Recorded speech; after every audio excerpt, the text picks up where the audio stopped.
Caitlin E, and welcome to the Lit Review. Today we are doing my half-month wrap-up for April. So some things you need to know before we get going. I like to keep a lot of stats about what I read, but we won't be getting into that in this video. I only try to do the stats in my full wrap-up for April, so you'll be seeing that probably at the beginning of May. But what I can tell you is whether or not I will be keeping a book, what kind of star rating I gave it, and we'll do long-form reviews of all of that. So if you'd like to skip around at all in this video, I always try to leave timestamps down below so that you can prioritize what you're interested in seeing about.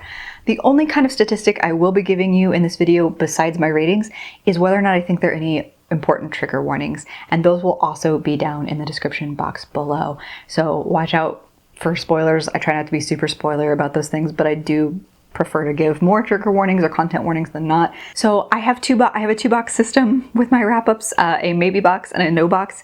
And if I'm not keeping something, it's going to go in one of those boxes so that I can give myself some time and space to figure out what I'm going to do with it. But I can tell you right now that we're not going to need any of those boxes because we've had a very good start of the month. So everything that I am going to be covering in this video, I have read from April 1st to April 17th. Without any further ado, let's get into it. So far, this has been such a good reading month for me. I'm kind of playing catch up with my Goodreads goal. I'm currently only 3 books behind my goal of hitting 110.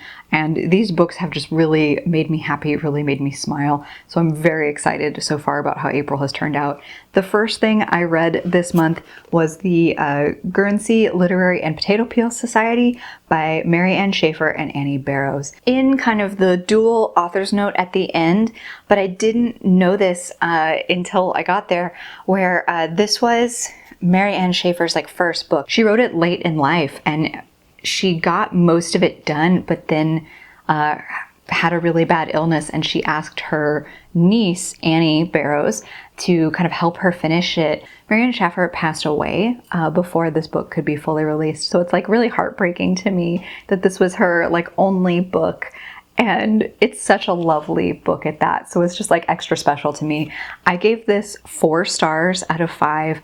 This was such a bang-on recommendation that I actually got from a bunch of folks when I asked for World War II fiction recs. So this is an epistolary novel told through letters and telegrams. This is also set in the wake of World War II, and our main character, although you get a lot of different other perspectives in here, our main character is a writer who has done newspaper columns, who has done a couple of books, and a lot of the stuff that she's written in the past is really inspirational, fluffy, funny things, and she's looking for her next topic and is really kind of struggling to find something she's very passionate about.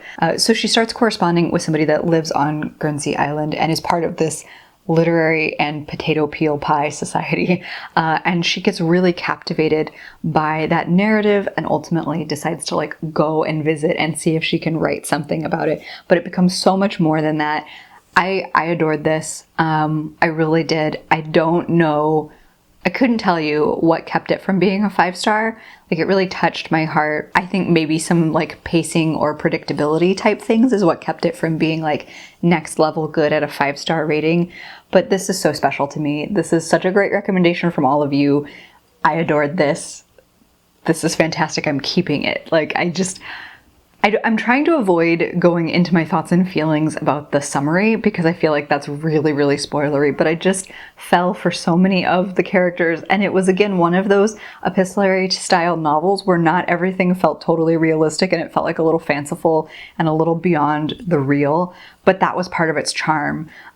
So this to me, big win. So excited to have read this. I'm going to stop talking now because otherwise I will just continue to go in that particular circle. But great, great read. Next, I read the ebook of Pleasure of a Dark Prince by Kresley Cole.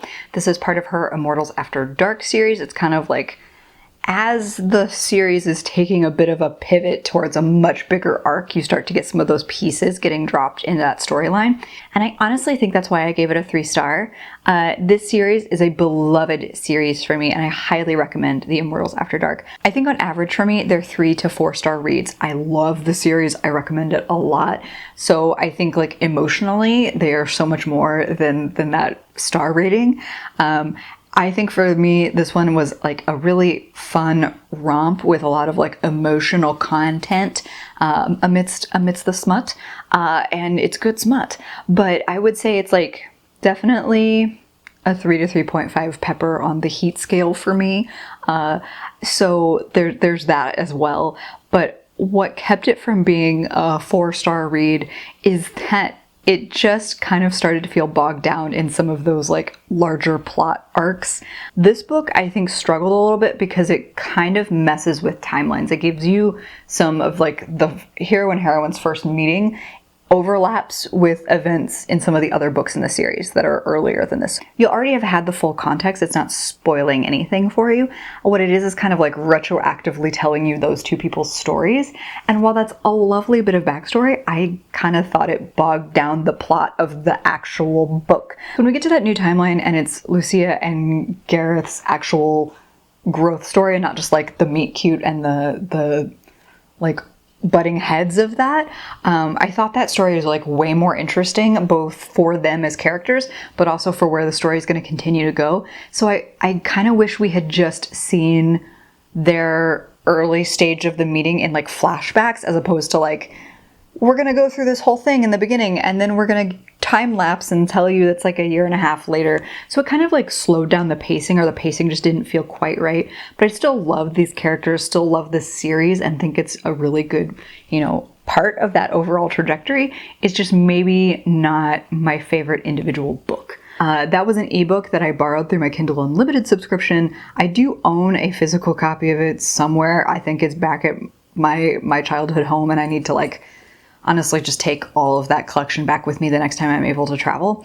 So pending, but again, keeping it in that sense because I love this series. Next, I read The Duke Heist by Erica Ridley. I don't have words for how much I enjoyed this book. I will tell you that I gave it a 4-star and not a 5-star, in part because I feel like there were some emotional moments that didn't hit me quite as hard as I was expecting them to. And I think that's me being like really stubborn about giving 5 stars. Like a 5-star read to me is something that is like deeply sentimental or just impacted your mind or your heart so much that it's deeply personal. For me, a 4-star read can still be fantastic, amazing, really impactful, really lovely, but it just doesn't crash into that tier of like upper echelon books that I've ever read. Like I'm not stingy with my 5-star reads, but I'm choosy. It's like a step down from stingy. Anyway, that's why it's not a 5-star, but it's like a 4, maybe a 4.5, because it was really freaking good. This is the book that involves a kidnapping, although that is not the like core bit of this book. It's like an inciting incident, really.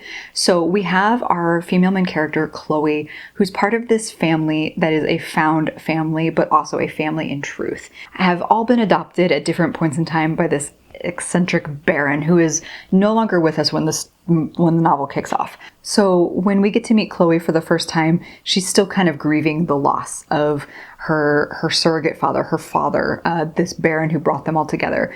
And each of the siblings has a certain set of skills, is the way I've been describing it. Like they are all really good at a certain type of thing that they use to kind of Robin Hood the rich.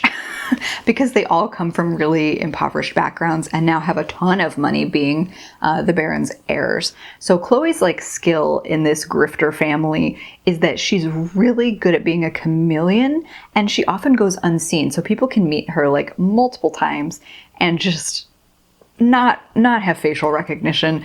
And it's actually something that, while it's a skill that the family values, she has very hard feelings about it. She's got all that complicated stuff going on for her. But the Winchester family is trying to regain this painting that was taken from them. And it's currently in the hands of this duke named Lawrence, who has a really icy exterior, but is a secret cinnamon roll. We love to see it. We love to see those secret cinnamon rolls. And he's got this big, like, icy demeanor, and he has the painting, which he firmly believes has always belonged to him. Like, he has no mental recollection of it ever not. So the Winchester family, which Chloe is the leader of, is trying to steal this painting back from the Duke because all of their attempts to do so in a polite, kind manner have been rebuffed because the Winchesters, the quirky family that they are seen in society as being like not great. Like you just don't want to hang out with them. They're like a pariah family, even though they have good status because of their wealth. So it's their romance. I'm really butchering the summary of this, but it is their romance. Chloe does kidnap Lawrence at one point very early on in the novel, and then it really becomes so much more than that. They just get caught up in each other and in ways that I don't want to spoil, but some of like the sweetest romantic gestures in here, and it feels very original. Like the character depth feels very original. This feels like a very fun family. This is the first full book in the series. I believe there are some novellas out there. The second book I think comes out later this year and follows Tommy, aka Thomasina, who we know from details dropped in this book is going to fall in love with a female character. So it's going to be a female-female romance. Perhaps even a non-binary female romance. We're not like putting labels on it yet because it's unclear how Tommy chooses to identify based on what we see of Tommy in this book. I'm very excited for that. I'm also going to chase down a ton more Erica Ridley because I'm obsessed with her writing. So this is definitely a keeper for me. I am such a fan now, like one book and I'm in it. This also came from one of my Ripped Bodice subscription box, which is the Read Romance Repeat box. I believe this was one of February's picks. And wow, like what a great pick from a subscription box. Like I'm obsessed with this. This is great. Maybe I should reconsider not giving it a 5-star. I'll think on that. I'll let you know in my final stats review if I change my mind, but this was great. Next 3 books I'm going to kind of treat and talk about all together because they are trade bind-ups of a comic book series, and so there are like 6 volumes in the series overall. I've read the first 3 this month. I hope to be able to read the last 3, but we're gonna see about that. I do have a separate vlog for this, so I'm not gonna go into summaries too much, I think. But I have been reading DC Bombshells, and the key author here is Marguerite Bennett. The artists shift around per volume, but the artist on the first volume is Marguerite Sauvage. This is volume 1, Enlisted. I have also read volume 2, Allies, and volume 3, Uprising. So the artist does switch like midway through volume 2, which is kind of a shame because I prefer the style in this one a little bit more, but the storylines are still fantastic. The first 2 definitely count for the airplanes theme in the book covered book club that I run. So this one has airplanes on the back and this one has airplanes on the front. The others in the series don't, but I really want to finish the series because I've never read the whole series together, and it's like 6 of these kind of bind-ups here, but they were released as single issue comics. So I'm so in love with these series. What I will say, I've given each of them 5 stars, so there's going to be a lot of inflated ratings when I do get to my ratings. I love these comics on a whole new level. Like, I enjoy reading comic books and graphic novels, but these, if you had to ask me, like, what is my favorite comic book of all time, I think this would be it. Like, full stop. It is a like 1940s pinup style of art in a reimagined world within the DC universe where all the same characters are still there, but like 9 times out of 10 they're women, and they're just, it's so good. I think DC has the best rogues gallery between DC and Marvel, and so you get to see a lot of that, but you also get to see feminized versions of a lot of the heroes that are often male, or like, for example, the example I always give because it happens very early on in book 1 and it's not that spoilery. Like, we have Batwoman, Kate Kane, instead of Bruce Wayne as Batman, and in the first couple of panels, Batwoman saves the Waynes outside of the theater so that the version of Bruce Wayne that becomes Batman like just doesn't exist in this universe. And it's fascinating. If you're a fan of DC's larger like universes, you will enjoy picking up all these little references and clues to other existing canon parts of the DC universe and the twists on the characters that they create. It's also a book that feels very, very relevant to social issues today. Most of these were released in 2016 as well, so they feel like very topical. They're dealing with a lot of things like anti-Semitism, racism, like the politics of America First, which originated in like the 30s and 40s, I believe. So like that whole iconography that Donald Trump reinvigorated with his election campaign comes from this era that they're writing in. So it felt very resonant for its timeline. And it really has a lot of like hope and forward thinking and the impact, both positive and negative, of some of the sentiments that we're still seeing in our culture today. So it felt like a really powerful read even now. So I don't know, I just love this series.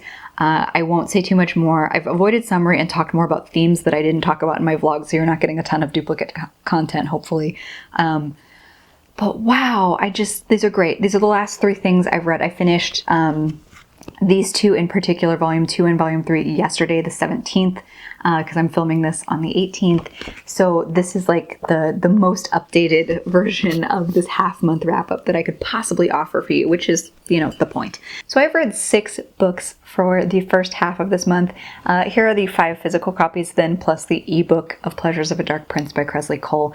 This feels like it's going to be a heavy-duty month, in part because I'm trying to get through some of these graphic novels. About halfway through Ghostland by Colin Dickey, and then I'm about maybe a quarter of the way through Shanna from Kathleen Woodwise for the Historical Hellions book club.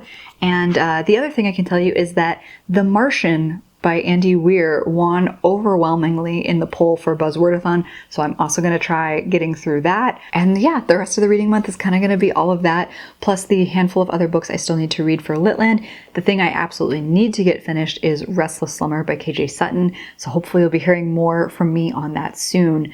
But this has been such a fantastic reading month, and I've been so excited to explore that with you. So I hope you enjoyed this little half-month wrap-up.